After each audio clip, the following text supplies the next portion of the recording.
ఆదికాండము 19వ అధ్యాయము 15 నుండి 29 వచనముల వరకు ఉన్న సారాంశమును మనము ధ్యానము చేస్తూ ఉన్నాం. ఈ యొక్క వచనముల్లో మనకు ఎవరు కనిపిస్తూ ఉన్నారు అనంటే, ఒక కుటుంబము మనకు కనిపిస్తూ ఉంది. ఎవరు ఆ కుటుంబము అనంటే, లోతు కుటుంబము మనకు కనిపిస్తూ ఉంది. అంత మాత్రమే కాదు, వారు నివసిస్తున్నటువంటి ఆ యొక్క ప్రదేశము కూడా అక్కడ మనకు కనిపిస్తూ ఉంది. అయితే వారు నివసిస్తున్నటువంటి యొక్క ప్రదేశం యొక్క పరిస్థితులు ఎటు రీతిగా ఉన్నాయో మనము పై వచనాల్లో చదివితే మనకు చాలా స్పష్టంగా అర్థమవుతుంది. అయితే అటువంటి పరిస్థితుల్లో లోతు వారి యొక్క కుటుంబము జీవిస్తున్న సమయంలో దేవుడు తన యొక్క ప్రణాళికను లేక తన యొక్క చిత్తమును నెరవేర్చుటకై ఆయన ఆ స్థలము దగ్గరికి వచ్చి లోతు కుటుంబమును రక్షించడానికి ఆయన ఇష్టపడి ఉన్నాడు. అయితే ప్రియమైన దేవుని సంగమా, మనము యొక్క లేఖన భాగాన్ని ఆలోచన చేస్తూ లోతు ఏ విధముగా ఆ యొక్క అగ్ని నుండి తప్పించబడ్డారో ఈరోజు మనం నేర్చుకోబోతా ఉన్నాం. ఈరోజు మనము లోతు స్థానంలో ఉన్నట్లయితే మన కుటుంబాలను కూడా మనం రక్షించుకునే ప్రయత్నాన్ని మనము చేయవలసిన వారిగా మనం ఉన్నాం. మనము జీవిస్తున్నటువంటి జీవితము, మనము బ్రతుకుతున్నటువంటి సమాజము అది ఎంత భయంకరముగా ఉందో మనం ఎరిగిన వారమే. ఆనాడు పరిస్థితులు ఎలాగున్నాయో ఈనాడు పరిస్థితులు కూడా అలాగునే ఉన్నాయి. ఆనాడు లోతును రక్షించడానికి మరి దేవుడు తన యొక్క దూతలను పంపించినాడు. ఈరోజు మనను రక్షించడానికి తన ప్రియ కుమారుడైన యేసుక్రీస్తు వారిని ఈ లోకంలోనికి పంపించి మనందరినీ కూడా రక్షించారు. అయితే మనము ఆ రక్షణలో మనము కొనసాగుతూ ఉండాలి. ఆ రక్షణను మనము ప్రతిదినము కూడా రక్షణ విషయమై మన ప్రభు దగ్గర ప్రార్థన చేస్తూ ఉండవలసిన వారిగా మనము కనిపిస్తూ ఉన్నాం. చూడండి, మనము లోతును గూర్చి ఒక 5 విషయాలు మీ ముందు ఉంచుతాను. ఆ యొక్క వచనాలు ఉన్నటువంటి భాగంలో ఒక 5 విషయాలు మనము చూసినట్లయితే 15వ వచనములో, తెల్లవారినప్పుడు ఆ దూతలు లోతును త్వరపెట్టి, లెమ్ము, ఈ ఊరి దోష శిక్షలో నశించిపోకుండా నీ భార్యను ఇక్కడనున్న నీ 2 కుమార్తెలను తీసుకొని రమ్మని చెప్పిరి. తెల్లవారినప్పుడు దూతలు ఎవరిని త్వరపెట్టారట? లోతును త్వరపెట్టారు. నిజమే ప్రియమైన దేవుని సంగమా, ఈరోజు మనము త్వరపడకపోతే, మనము త్వరపడి మనమున్న స్థలములో నుంచి మనం బయటికి రాకపోతే మనము అగ్నిలో కాలిపోవలసిన వారమే కదండి. లోతును ఎందుకు త్వరపెట్టారు అంటే, దేవుని యొక్క ఉగ్రత నుంచి లోతు యొక్క కుటుంబమును తప్పించడానికి దేవుని యొక్క దూతలు వచ్చారు. ఒకవేళ లోతు కనుక దేవుని యొక్క దూతల మాటలు వినకుండా అదే స్థలంలో నివసించి ఉంటే ఖచ్చితంగా ఆయన అగ్నిలో ఆయన కాలి బూడిదైపోయేవాడు. ఈరోజు మనలను కూడా ప్రభువు యేసుక్రీస్తు వారు ఏం చేశారయ్యానంటే, ఆ అగ్నిలో కాలిపోకుండా ఆయన మనల్ని ఏం చేశారు చెప్పండి? తప్పించాడు. ఆయన మనల్ని వెలుపలికి రప్పించినట్లుగా మనం చూస్తూ ఉన్నాం. సంఘము అనంటే పిలువబడిన వారు, ఎక్లీషియా అని అంటారు. ఎక్కడి నుంచి పిలువబడ్డాం? లోకంలో నుంచి మనము పిలువబడ్డాం, మనము ప్రత్యేకించబడ్డాం. అలాగనే ప్రియమైన దేవుని సంగమా, ఈరోజు చాలా మంది ఆలస్యం చేస్తూ ఉన్నారు.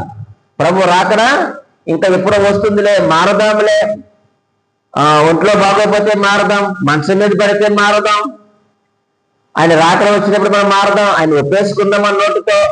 సిలువపై దొంగ ఒప్పుకోలేదా? ఒప్పుకున్నాడండి. ఆయన పరిస్థితులు వేరు, ఆయన క్రిందకి దిగే అవకాశమే లేదు. కానీ ఈరోజు దేవునికి చాలా అవకాశం ఇచ్చాడు, చాలా సమయాన్ని ఇచ్చాడు. కాబట్టి ఈరోజు నువ్వు త్వరపడవలసిన అవసరం ఉంది. ఇదే మిక్కిలి అనుకూలమైన సమయం, ఇదే రక్షణ దినం. కానీ ఈ రక్షణ విషయంలో మనం ఎప్పుడు కూడా జాగు చేయకూడదు, ఆలస్యము చేయకూడదు. ఎందుకంటే మన పోకడ ఎప్పుడో తెలియదు, ఆయన యొక్క రాకడ ఎప్పుడో మనకు తెలియదు. కాబట్టి రక్షణ విషయంలో మనము ఎలాగుండాలట? త్వరపడాలి. లోతును కూడా దూతలు త్వరపెట్టారు. సమయం లేదు మిత్రమా, ఇక సమయము లేదు. దేవుని యొక్క ఉగ్రత సిద్ధముగా ఉంది. కేవలము లోతును బట్టే దేవుడు ఆ యొక్క ఉగ్రతను ఆలస్యం చేశాడేమో. అందుకే దేవుడు తన దూతలు పంపించి ఆయనను వెలపల్లికి తీసుకుని వెళ్ళే ప్రయత్నం చేస్తున్నాడు. దేవుడు ఎంత గొప్పవాడు అనంటే, ప్రియమైన దేవుని సంగమా, లోతు విషయంలో దేవుడు ఎంత గొప్ప కార్యాన్ని చేశాడో ఒకసారి అదే 19వ అధ్యాయము 18-19 వచనాలు చదువుతున్నాను చూడండి. లోతు, ప్రభువా అలా కాదు, చూడండి, ఇదిగో నీ కటాక్షము నీ దాసుని మీద వచ్చినది. దేవుని యొక్క కటాక్షము, దేవుని యొక్క కృప ఎవరి మీదకి వచ్చిందట? లోతు మీదకి వచ్చింది, లోతు కుటుంబం మీదకి వచ్చింది. కాబట్టి దేవుని యొక్క దూతలు లోతును త్వరపడుతూ ఉన్నారు. ఈరోజు దేవుని యొక్క కృప, దేవుని యొక్క కనికరము, దేవుని యొక్క కటాక్షము ఎవరి మీద ఉంది చెప్పండి? మన మీద ఉంది. కాబట్టి ఆ యొక్క అగ్నిలో కాలిపోకుండా తన ప్రియ కుమారుడని యేసుక్రీస్తు వారిని ఆయన లోకముడికి ఏం చేశాడండి? పంపించి మనందరికీ విడుదలను ఆయన అనుగ్రహించాడు. నువ్వెప్పుడూ కూడా ప్రియమైన దేవుని సంగమా, దేవుడు మనకి ఇచ్చిన అవకాశాన్ని మనం సద్వినియోగం చేసుకోవాలి. రక్షణ విషయమే మనము తడువు చేయకూడదు. కానీ లోతు అక్కడ తడువు చేసినట్లుగా మనం చూస్తూ ఉన్నాం కదండి. లోతు ఏం చేశాడట? తడువు చేసినట్లుగా మనం చూస్తున్నాం. తడువు చేయక అతడు తడువు చేసెను. ఎందుకు ఆయన ఆలస్యం చేస్తున్నాడు? ఎందుకు వెళ్ళడం ఉండంటున్నాడు అనంటే, ఒకవేళ బహుశా ఆయన సంపాదించినటువంటి ఆస్తిని బట్టేమో. ఎందుకంటే ఆయన కూడా చాలా ఆస్తిపరుడు కదండి. లోతేమి లేనివాడేమీ కాదు. అబ్రహాము ఇద్దరు డివైడ్ అయిపోవడానికి కారణం ఏంటి? ఆస్తే, ధనమే. ధనాపేక్ష చెప్పండి సమస్త కీడులకు మూలము. ఆ ధనమే వారిద్దరిని వేరుపరిచింది. హారానులో సంపాదించారు కదండి, కనానులో సంపాదించారు, సొదొమలో కూడా కాస్త కోస్తా అయినా సంపాదించుంటాడు. తను సంపాదించిన యావదాస్తి అగ్నిలో కాలిపోతుందేమో అని తడువు చేస్తున్నారేమో, లేకపోతే విడిచి పెట్టవలసి వస్తుందని ఆయన తడువు చేస్తూ ఉన్నారేమో. లోతు ఈ లోక సంబంధమైన మనసు నుంచి తడువు చేస్తా ఉన్నాడట. ప్రియమైన దేవుని సంగమా, ఈరోజు మనము దేవుని విషయంలో, రక్షణ విషయంలో, వాక్యం విషయంలో మనము తడువు చేస్తా ఉన్నామా? ఆదివారం మందిరానికి రావడానికి నువ్వు తడువు చేస్తున్నావా? ఉపవాస ప్రార్థనకు రావడానికి నువ్వు తడువు చేస్తున్నావా? నువ్వు తడువు చేస్తున్నావా అంటే ఇహలోక సంబంధమైన మనసుతో నువ్వు బ్రతుకుతున్నావు. ఇహలోక సంబంధమైన వాటిపైన నువ్వు మనసు ఉంచినట్లుగా అర్థమవుతా ఉంది. కాబట్టి దైవ గ్రంథం ఏం చెప్తా ఉందంటే, రక్షణ విషయంలో మనము తడువు చేయకూడదట. రెండవదిగా దేవుని పని విషయంలో తడువు చేయకూడదట. మూడవదిగా దాతృత్వంలో మనము తడువు చేయకూడదు. ఈ మూడింట్లో ఎప్పుడూ కూడా మనము తడువు చేయకూడదు. లోతు ఒకవేళ తనకు కలిగిన ఆస్తిని విడిచిపెట్టవలసి వస్తుందని తడువు చేస్తున్నారేమో. బంగారం సంపాదించవచ్చు, వెండి సంపాదించవచ్చు, లెక్కైనంత ధనం ఉంది, దాన్ని విడిచిపెట్టి వట్టి చేతులతో రావాల్సి వస్తుందని ఆయన తడువు చేస్తున్నారేమో. ఈరోజు నువ్వు కూడా నువ్వు సంపాదించిన ఆస్తిని బట్టో, లేక ధనమును బట్టో, లేక ఏదో ఒక దాన్ని బట్టి నువ్వు ప్రభువు దగ్గర రావడానికి, కొంతమంది కులాన్ని బట్టి, కుటుంబాన్ని బట్టి, చుట్టుపక్కల వారిని బట్టి దేవుని దగ్గర రావడానికి వాళ్ళు ఏం చేస్తారు చెప్పండి? తడువు చేస్తూ ఉంటారు, ఆలస్యం చేస్తారు. కానీ ఆయన రాకడ బహు సమీపంగా ఉంది.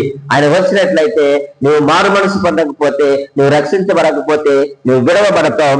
విడవబడితే అపవాది వారి యొక్క అనుచరులకు సిద్ధపరిచినటువంటి ఆ యొక్క నిత్య నరకంలోనికి మనము వెళ్ళిపోయే ప్రమాదం ఉంది. ఇక్కడ మనం ఆలోచన చేసినట్లయితే లోతు విషయంలో ఒక 5 విషయాలు నేను మీ ముందు ఉంచుతాను. 16వ వచనాన్ని మనం మరలా చదువుదాం. అతడు తడువు చేసెను, అప్పుడు అతని మీద యెహోవా కనికరపడుట వలన ఆ మనుషులు అతని చేతిని, అతని భార్య చేతిని, అతని 2 కుమార్తెల చేతులను పట్టుకొని వెలుపలకు తీసుకుని వచ్చి ఆ ఊరు బయట నుంచిరి. లోతు అగ్నిలో నుండి తప్పించబడ్డానికి ఒక 5 కారణాల్లో మొదటి కారణం ఏమిటయ్యా అంటే ఊరు బయట నుంచుట. మొట్టమొదటిది ఏంటండి? ఊరు బయట ఉంచుట. మరి ఇప్పటి వరకు ఎక్కడ ఉన్నారు లోతు? ఊరిలో ఉన్నారు, ఊరి లోపల ఉన్నాడు. ఆ ఊరి లోపల పరిస్థితులు ఏంటి అని అంటే చాలా భయంకరమైనటువంటి పరిస్థితులు ఉన్నాయి అక్కడ. మనం చదివితే ప్రియమైన వాళ్ళరా 5వ వచనంలో లోతుని పిలిచి, ఎవరో సొదొమ మనుషులు లోతుని పిలిచి ఏమంటున్నారు? ఈ రాత్రిని యొద్దకు వచ్చిన మనుషులు ఎక్కడా? మేము వారిని కూడినట్లు మా యొద్దకు వారిని వెలుపలకు తీసుకుని రమ్మని అతనితో చెప్పగా. ఎంత భయంకరమైన పరిస్థితి అండి! ఆ వచ్చిన మనుషులు మా దగ్గరికి పంపించు, మేము వారితో శయనిస్తాం. స్వలింగ సంపర్కులు, వీళ్ళు వ్యభిచారము, కామాతురత ఆ సొదొమ గుమారాలో రాజ్యం ఏలుతా ఉంది. అటువంటి ఆ యొక్క ప్రదేశంలో లోతు జీవిస్తూ ఉన్నాడు. లోతు అగ్నిగుండము నుంచి తప్పించబడాలి అంటే ఊరు బయటకు రావాలి. ఈ మాట మనకి ఏమని నేర్పిస్తుందంటే ప్రత్యేకతను సూచిస్తుంది. ఊరు బయటకు తీసుకుని రావడం అంటే ప్రత్యేకించుకున్నాడు దేవుడు. ఈ రోజు నిన్ను నన్ను కూడా దేవుడు ఏం చేశాడు చెప్పండి? ప్రత్యేకించుకున్నాడు. అసలు రక్షణలో ప్రత్యేకింపబడటము అనేటువంటిది ఒక భాగం. నువ్వు ప్రత్యేకించబడకుండా నువ్వు రక్షించబడలేవు, నువ్వు ప్రత్యేకించబడకుండా నువ్వు ఆశీర్వదించబడలేవు, నువ్వు ప్రత్యేకించబడకుండా దేవుని యొక్క ఈవులు ఏవి కూడా పొందుకోలేవు. నీవు నేను ప్రత్యేకించబడకుండా దేవుని రాజ్యంలోనికి మనము ప్రవేశించలేము. అందుకే అపోస్తుల కార్యములు 4వ అధ్యాయంలో ఒక మంచి మాట ఉంటుంది చూడండి.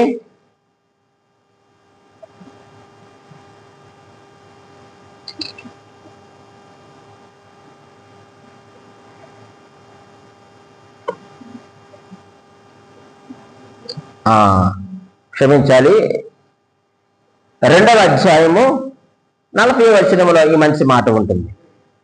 2వ అధ్యాయం 40వ వచనం. ఇంకను అనేక విధములైన మాటలతో సాక్ష్యమిచ్చి మీరు మూర్ఖులకు ఈ తరమ వారికి వేరే రక్షణ పొందడని వారిని హెచ్చరించెను.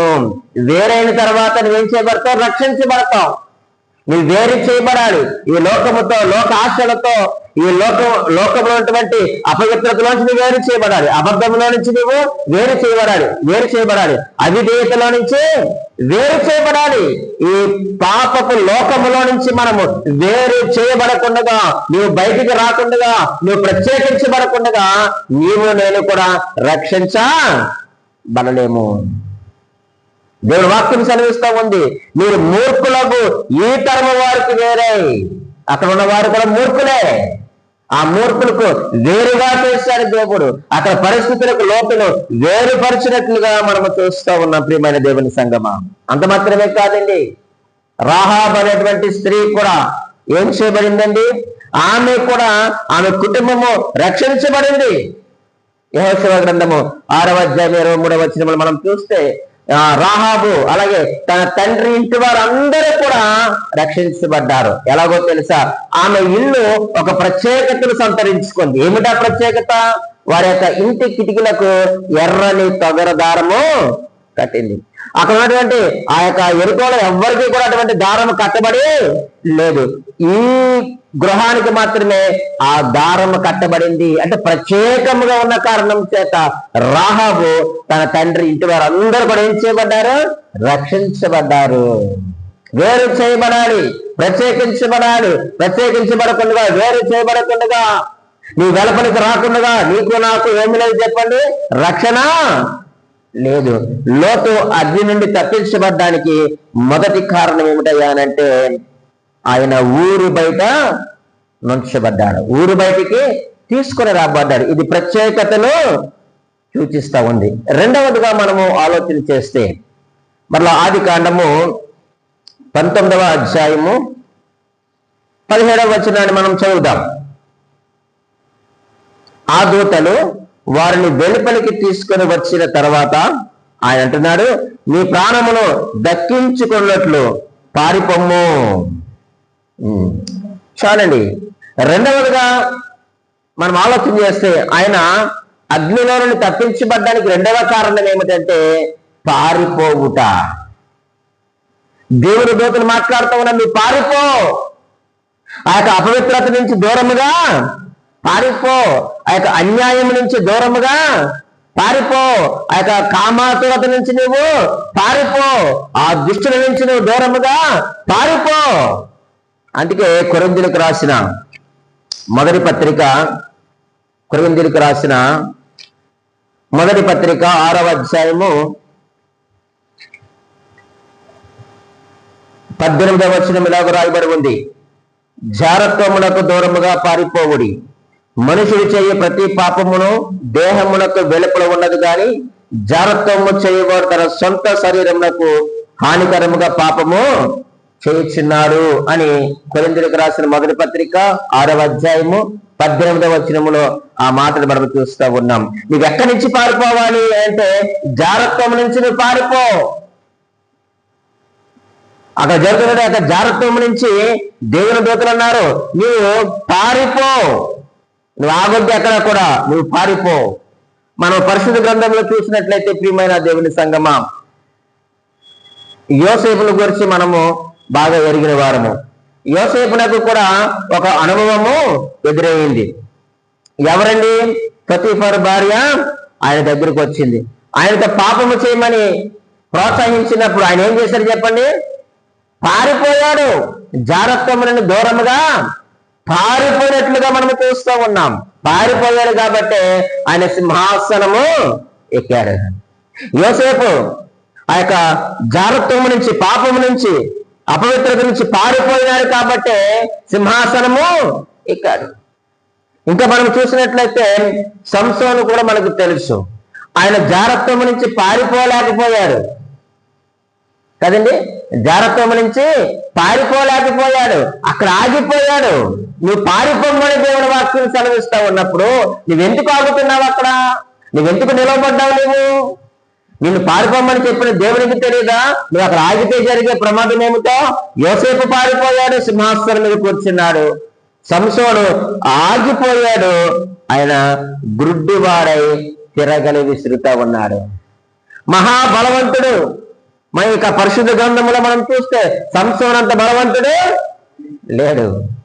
అటువంటి బలవంతుడు, దేవుని చేత అభిషేకించబడిన వాడు, ప్రతిష్ఠించబడిన వాడు, దేవుని ప్రజలు వినిపించడానికి ఏర్పాటు చేయబడినటువంటి సంసోను ప్రియమైన దేవుని సంగమా జారత్వము నుంచి పారిపోకుండా ఆగిపోయాడు.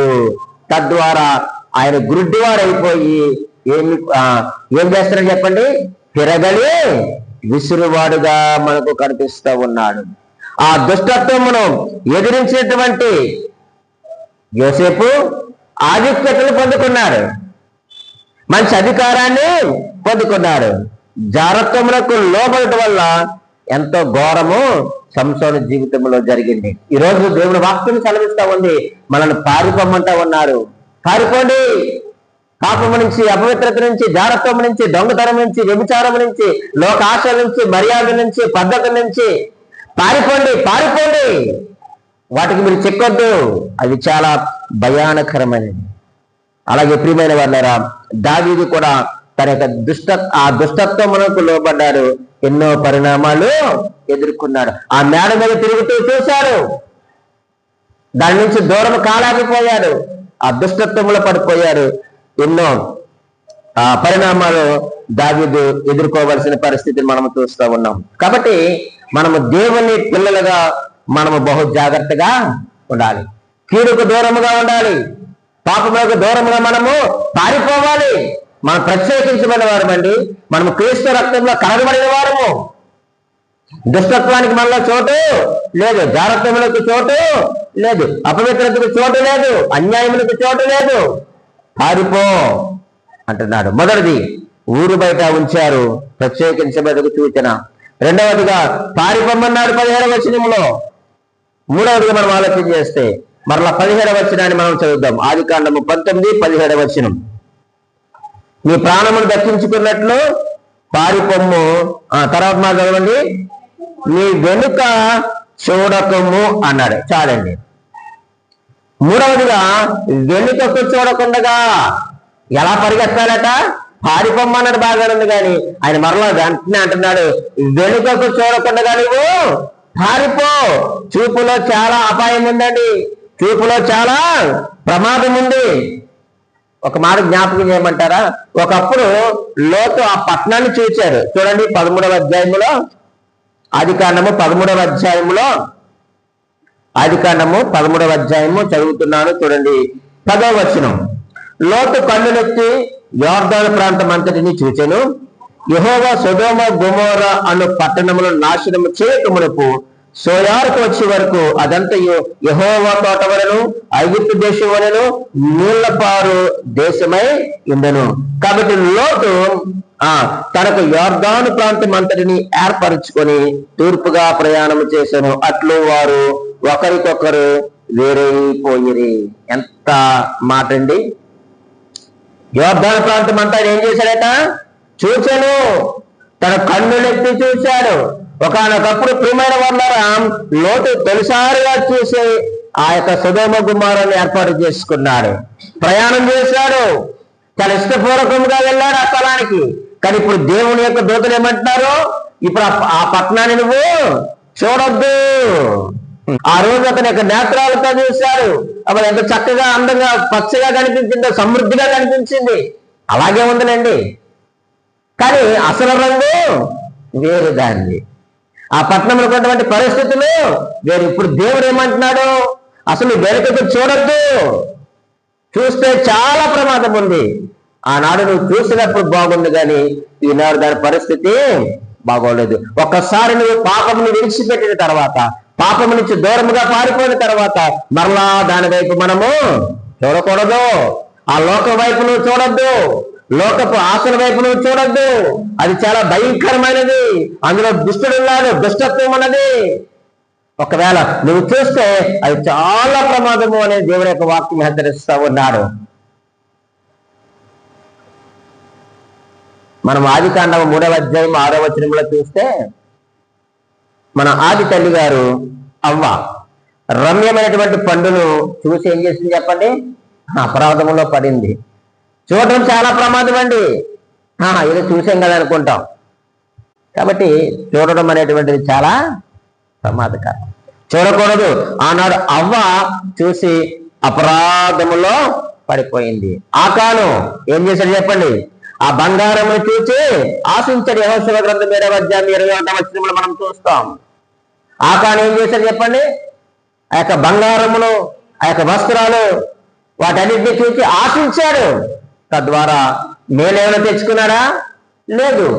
తన యొక్క కుటుంబస్తులందరి మీద కీడును ఆయన తప్పించుకున్నాడు. అంతవరకు ఎందుకండి? వెనకకి తిరిగి చూడొద్దంటే లోతు భార్య వెనకకి తిరిగి ఏమైపోయింది?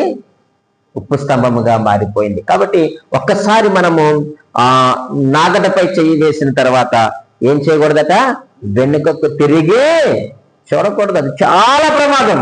లోతు పరిగెత్తాడు, పారిపోమన్నాడు, పరిగెడుతూ ఉన్నాడు, చెప్పాడు వెనకకు తిరగొద్దు అన్నాడు. ఆయన వెనకకు తిరగకుండానే ఆయన పరిగెత్తాడు. కాబట్టి ఈరోజు చూపులో చాలా ప్రమాదం ఉంది. మనం ఈ లోకం వైపు చూస్తే అది చాలా ప్రమాదము. గనుక లోకం వైపు చూసి చాలా ప్రమాదము. అయితే మనం ఎవరి వైపు చూడాలి? విశ్వాసములకు కర్తయు దాన్ని కొనసాగించేవాడైన యేసు వైపు చూస్తూ మనము పరిగెత్తవలసిన వారిగా ఉన్నాం. ఈరోజు సహోదరి సహోదరుడా, నీ దృష్టి ఎలాగుంది? యేసు వైపా లేక లోకం వైపా? నీ సొంత ఇష్టం వైపా లేక దైవ చిత్తానుసారముగా ఉందా? ఏమో ఎలాగుందో ఒక్కసారి నువ్వు ఆలోచించుకో. అయితే దేవుని వాక్యము మనకి ఏమి తెలియజేస్తుందంటే, నువ్వు వెనుకకు చూడకుండా నువ్వు పరిగెత్తు, గురి వద్దకే పరిగెత్తు. యేసు వైపు చూస్తూ, విశ్వాసముకు కర్త దాన్ని కొనసాగించేవాడని యేసు వైపు చూస్తూ నువ్వు పరిగెత్తు. అందుకని కీర్తనకారు అంటాడు కదా, సదాకాలము యెహోవా యందు నా గురి నిలుపుచున్నాను అంటాడు. 16వ కీర్తన 8వ వచనముల మాట అంటాడు, సదాకాలము యెహోవా యందు నా గురి నేను నిలుపుతున్నాను అంటాడు. కాబట్టి అగ్నిలో నుండి తప్పించబడ్డానికి గల కారణాలు ఏంటంటే, మొదటిది ఊరు బయట ఉంచబడ్డాడు, రెండవది పారిపోమన్నాడు, మూడవది వెనుకకు తిరిగి చూడకుండా పారిపోమన్నాడు, నాలుగవదిగా మనం ఆలోచన చేస్తే ప్రియమైన వాళ్ళారా, మరలా ఆ యొక్క 17వ వచనాన్ని చదువుదాం. చూడండి, వెనుకకు చూడకము, తర్వాత ఈ మైదానములో ఎక్కడను నిలువక అన్నాడు. ఆయన అంటున్నాడు, నీవెక్కడా నిలవబడద్దు, నిలవబడడం అనేటువంటిది చాలా ప్రమాదకరమైనది. మనము మొదటి కీర్తనలో చదువుతాం కదండి, దుష్టులు ఆలోచన చెప్పని నడవక, పాపుల మార్గము నిలవక, కూర్చుండక. సో కాబట్టి మనము కొన్ని చోట్ల కూర్చోకూడదు, కొన్ని చోట్ల నిలవబడకూడదు, కొన్ని చోట్ల మాట్లాడకూడదు, కొన్ని చోట్ల మనం సహవాసం కలిగి ఉండకూడదు. దేవుని వాక్యం సెలవిస్తూ ఉంది ఆయన గురించి, ఈ మైదానంలో ఎక్కడనో నిలవక. నువ్వు నిలిస్తే ఏమైపోతావు? నశించిపోతావు కదండి. పక్కన అన్నాడు, నువ్వు నశించిపోకుండా, నువ్వు అగ్నిలో పడకుండగా, నువ్వు ప్రమాదంలో పడకుండగా నువ్వేం చేయాలట?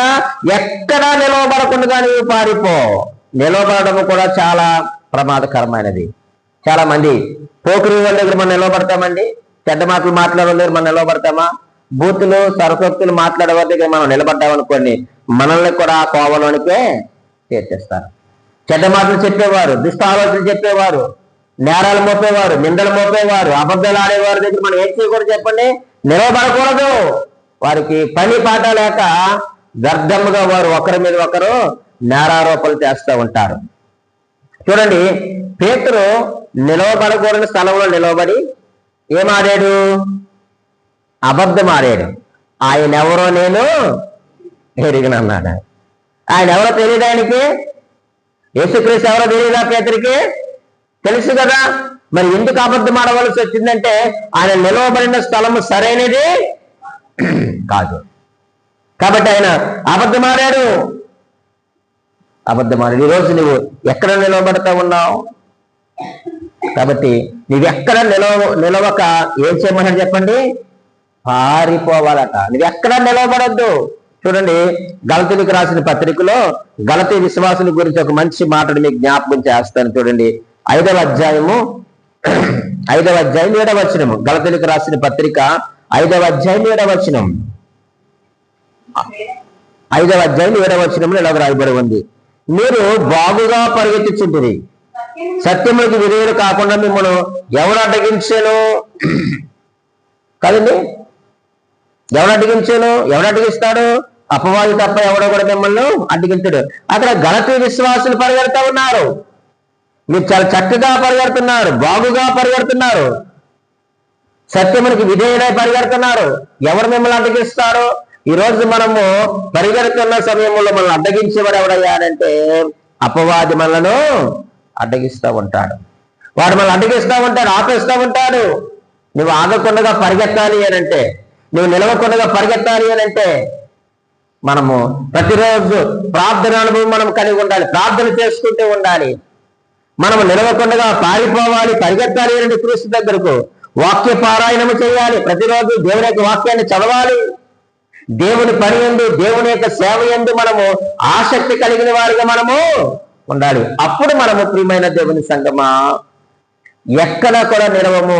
అబద్ధాలు ఉన్న చోట మనము నిలవము, మోసము దగ్గర మనము నిలవము. ఎందుకనంటే నువ్వు ప్రార్థన, వాక్యము, దేవుని పని, దేవుని సేవ అని ఆలోచనగా ముందు కొనసాగుతూ ఉన్నప్పుడు ఏది సత్యమో ఏది అసత్యమో దేవుని యొక్క ఆత్మ నీకు ప్రేరేపణ ఇస్తాడు. కాబట్టి లోతుతో మాట్లాడుతున్నారు దేవుని యొక్క దూతలు, ఎక్కడా నిలవక పారిపోవాలి.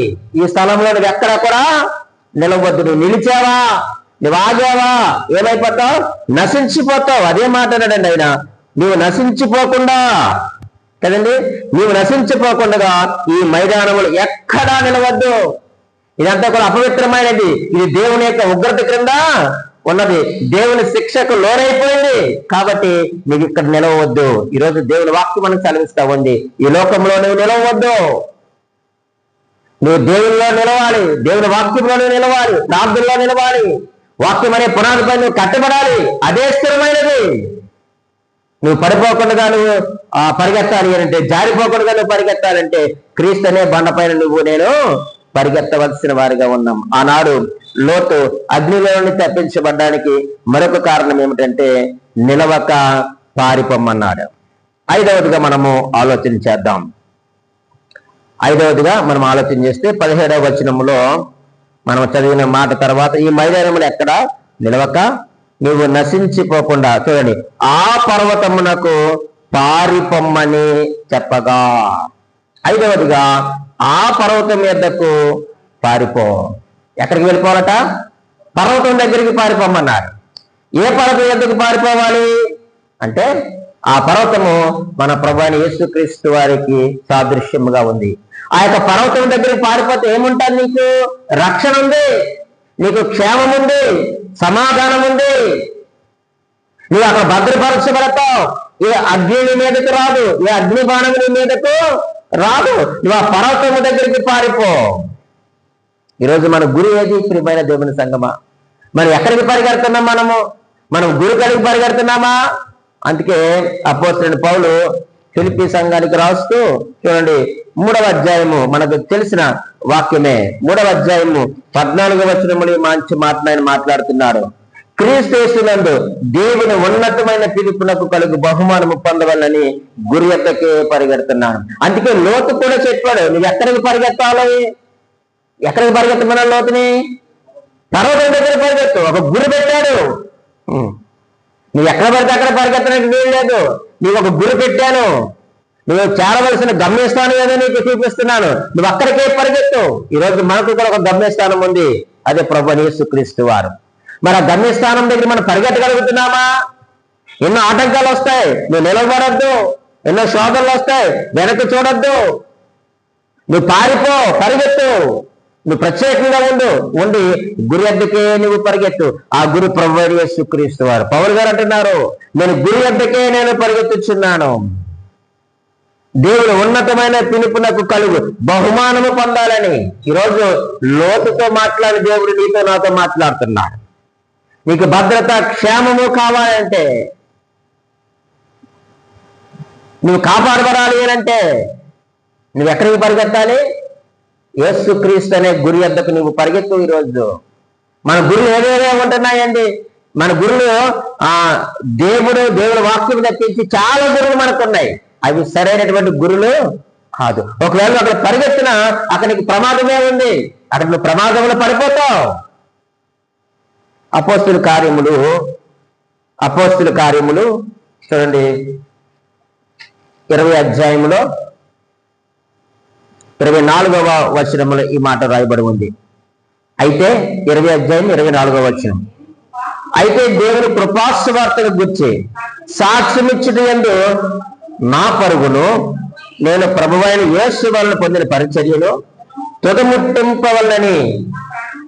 చాలండి, నా పరుగు నేను తుదముట్టించాలనుకుంటున్నాను. ఏ విషయమై అంటే ఆయనకు అప్పగించినటువంటి పరిచర్య విషయమై నా పరుగును నేను తుదముట్టించాలి. అది పౌలు గారి యొక్క గురి.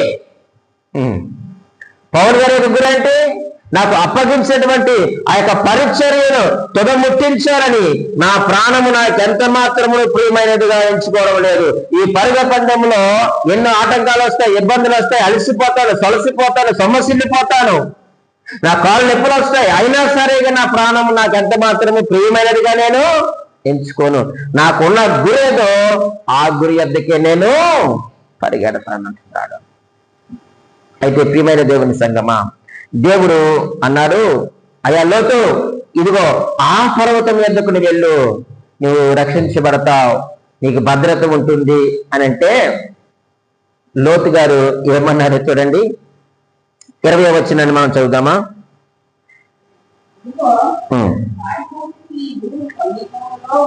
ఇదిగో పారిపోవుటకు ఊరు సమీపంలో ఉన్నది, అది చిన్నది, నన్ను అక్కడికి తప్పించుకొని పోనిమ్ము. అది చిన్నది కదా, నేను బ్రతుకుతునని చెప్పినప్పుడు అంటున్నాడు. చూడండి, దేవుడు చెప్పిన మాట ఏంటి? ఆ పర్వతం దగ్గరికి పరిగెత్తమన్నాడు. కానీ ఈయనేమంటున్నాడు? రికమెండేషన్ చేస్తున్నాడు. ప్రభువా, ఇదిగో ఈ ప్రక్కన చిన్న ఊరు ఉంది, ఆ ఊరి పేరు సోయరు, నేను అక్కడికి వెళ్తాను ప్రభువా, దయచేసి ఎక్స్క్యూజ్ చేయి.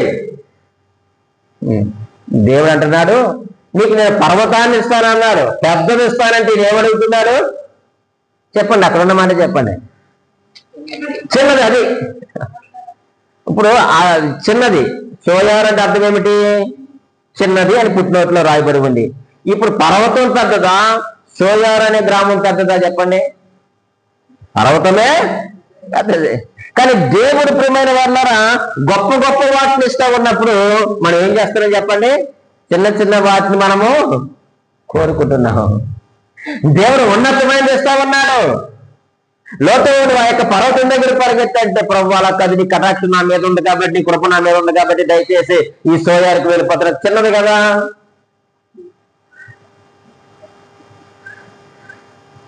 ఈరోజు లోతు ఏ అనుభవంతో ఆ రోజు ఉన్నాడో ఈరోజు చాలా మంది క్రైస్తవులు కూడా ఇదే అనుభవంతో జీవిస్తూ ఉన్నారు. దేవుడు పంపిన స్థలానికి మనం వెళ్ళాలి, దేవుడు వెళ్ళమన్న చోటికి మనము వెళ్ళాలి. వెళితే దేవుడు గొప్ప గొప్పవి దేవుడు ఇస్తానంటున్నాడు. మనం ఏం చేస్తానంటే ప్రభు నా గొప్ప ఎద్దులే చెన్నై జాలని చెప్పేసి మనం ఏం చేస్తామని చెప్పండి? అవిశ్వాసముతో మనము అడుగుతా ఉన్నాం. కానీ మన దేవుడు చాలా గొప్పవాడండి. కొన్నిసార్లు మనకి ఇష్టం కాకపోయినా సరే కానీ మన యొక్క మొండి పట్టుదలను బట్టి దేవుడు మనకు వాటిని అనుగ్రహిస్తాడు, అంగీకరిస్తాడు. మన ప్రార్థన అంగీకరించరు కదా, లోతుని అంగీకరించారు కదా. మొండి పట్టు పట్టాడు లోతు. అలా కాదు, ఇదిగో పారిపోవడానికి ఊరు సమీపంగా ఉంది, ఏమో ఈయన పరిగెత్తి అలసిపోయాడేమో, కాళ్ళు నొప్పులు వస్తున్నాయేమో, దాహం వేస్తుందేమో, శక్తి లేదేమో, ఏమో కారణాలు ఏమైనా కావచ్చు. కానీ దేవుని మాటకు మాత్రమే అక్కడ విధేయతను కనపరచలేదు. ఇశ్రాయేలు ఏమన్నారు? మాకు రాజు కావాలని అడిగారు. అది దేవుని చిత్తము కాదు. కానీ వారు అడిగిన కారణం చేత దేవుడు ఎవరిని ఇచ్చారు? సౌలుని రాజుగా ఇచ్చాడు. ఉపయోగం ఏముంది చెప్పండి?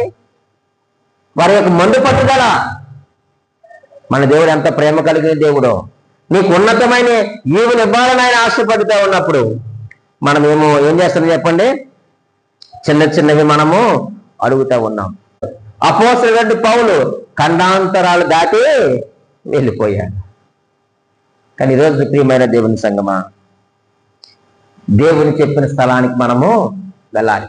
నువ్వు ఆదివారం మందిరానికి వెళ్ళంటే వెళ్ళాలి. నేను ఇంట్లో ప్రార్థన చేసుకుంటాను, టీవీలో లైవ్ వస్తుంది, అది కాదు దేవుని చిత్తం. నువ్వు సంగముగా సహవాసంగా కూడి ఆత్మతో సత్యముతో నువ్వు ప్రభువును ఆరాధించాలని దేవుడు మనకు విశ్రాంతి దినాన్ని ఇచ్చాడు. అయితే దేవుని వాక్యం ఏమి సెలవిస్తున్నాయనంటే ఆ పర్వతం యొద్దకు నువ్వు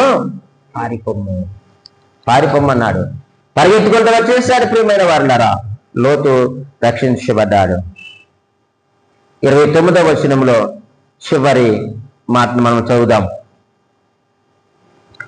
అబ్రహామును జ్ఞాపకం చేసుకుని లోతు కాపురమున్న పట్టణములను నాశనము చేసినప్పుడు ఆ నాశనము మధ్యన లోతు నశించకుండా అతన్ని తప్పించెను.